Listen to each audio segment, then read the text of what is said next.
नमस्कार। ये है लखनऊ की गोमती नदी। तो आइए जानते हैं नवाबों के शहर लखनऊ की शान मानी जाने वाली इस गोमती नदी की कहानी, गोमती नदी के बारे में। हमारे देश में, भारत में नदियों का एक इतिहास बेहद ही दिलचस्प है। न जाने कितनी पवित्र नदियां भारत के हर कोने से निकल करके दूसरे कोने तक बहती हैं और अपनी पवित्रता की अनोखी दास्तान बयां करती हैं। गंगा, यमुना, गोदावरी जैसी पवित्र नदियों की अपनी एक कहानी है, रहस्यों को खुद में अपने समेटे हुए हैं। और इन नदियों के अलावा भी न जाने कितनी सारी नदियां हैं जो हमारे देश के अलग अलग हिस्सों से बहती हैं और अपने में ये तृप्त कर देती हैं अपनी खूबसूरती से, अपनी कलकलाहट से। ऐसी ही नदी में से एक नदी है गोमती नदी। नवाबों के शहर लखनऊ में, लखनऊ के बीचों बीच बहने वाली ये नदी अगर लखनऊ की शान कहा जाए तो कम नहीं होगा। वास्तव में सूरज के उगने के मनोरम दृश्य को लेकर के और डूबती है सूरज की खूबसूरती को बयां करती है गोमती नदी। अपने आप में एक बड़े इतिहास को समेटे हुई है। अगर आप इस नदी के इतिहास की कहानी जानना चाहते हैं, चलिए आपको बताते हैं इसके बारे में, इसके इतिहास के बारे में। नदी का जो उद्गम स्थान है माधवकंड पीलीभीती में स्थित है। गोमत ताल से होता है। यही कारण है कि पीलीभीती को गोमती के जन्म स्थान के रूप में भी जाना जाता है।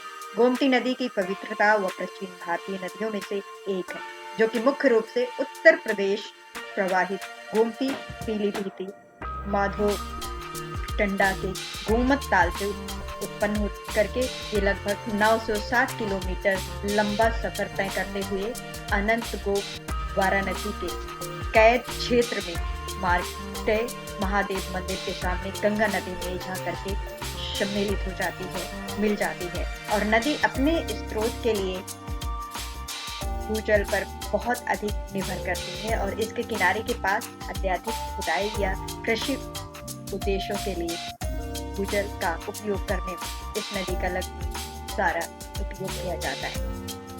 15 शहरों के लिए महत्वपूर्ण अवध की खूबसूरती को खुद में समेटे हुए गोमती नदी गंगा आज अपने उप नदियों के माध्यम से उत्तर प्रदेश के तकरीबन 15 शहरों के लिए महत्वपूर्ण मानी जाती है। ये नदी लगभग 15 शहरों में अपना जल प्रवाहित करती है और लोगों की आवश्यकताओं की पूर्ति करती है। और वर्षों से गोमती नदी तकरीबन 75 वर्ग मीटर क्षेत्र में वनवासियों के पेयजल संबंधी आवश्यकताओं की पूर्ति करती है और कृषि योगदान में भी अपना अहम भूमिका निभाती रही है ये नदी। इसके जल के इस्तेमाल से धीरे धीरे इस नदी का जल कई जगहों पर लगभग सूख गया है, जो कि इस नदी के अस्तित्व पर भी प्रश्न चिन्ह लग गया है। समय के साथ चीजें बदलती रहती हैं। पौराणिक कथा के अनुसार ऐसा माना जाता है कि बनारस से लौटते समय प्रभु श्री राम के अयोध्या में प्रवेश से पहले नदी को पार कर गोमती में स्नान किया गया था। और गोमती तुलसीदास ने रामचरितमानस में भी इस बात का उल्लेख किया है कि साई उत्तर गोमती नहाए, चौथे दिवस अवधपुर आए। रामायण काल से जुड़े होने की वजह से गोमती नदी का इतिहास और ज्यादा दिलचस्प हो जाता है और इसे अवध की पवित्र नदियों में से एक माना जाता है। उत्तराखंड से भी इस नदी का जुड़ाव है।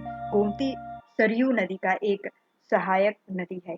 ये नदी भारत के उत्तराखंड के बैजनाथ शहर से उत्तर पश्चिम में भटकोट के ऊंचे इलाकों से निकलती है और ये बागेश्वर में सरयू से मिलती है, जो कि बागेश्वर की ओर बढ़ती है और जहां पर काली नदी में मिलती है। गोमती घाटी, जिसे बैजनाथ के कत्यूरी राजाओं के बाद कत्यूर घाटी के नाम से भी जाना जाता है, और कुमाऊं का एक प्रमुख कृषि क्षेत्र है। और इस घटना में स्थित प्रमुख शहरों में से गारूर और बैजनाथ शामिल। नवाबों के शहर में बहने वाली ये मुख्य नदी देश की सबसे घनी आबादी वाले शहर उत्तर प्रदेश की राजधानी लखनऊ, भारत के सबसे ज्यादा मशहूर शहरों में से एक, नवाबों की आन बान और शान के लिए जाने जाने वाला शहर लखनऊ, जहाँ की एक ओर अपनी शान के लिए जाना जाता है और वहीं इस शहर की पहचान इसमें बहने वाली गोमती नदी भी है।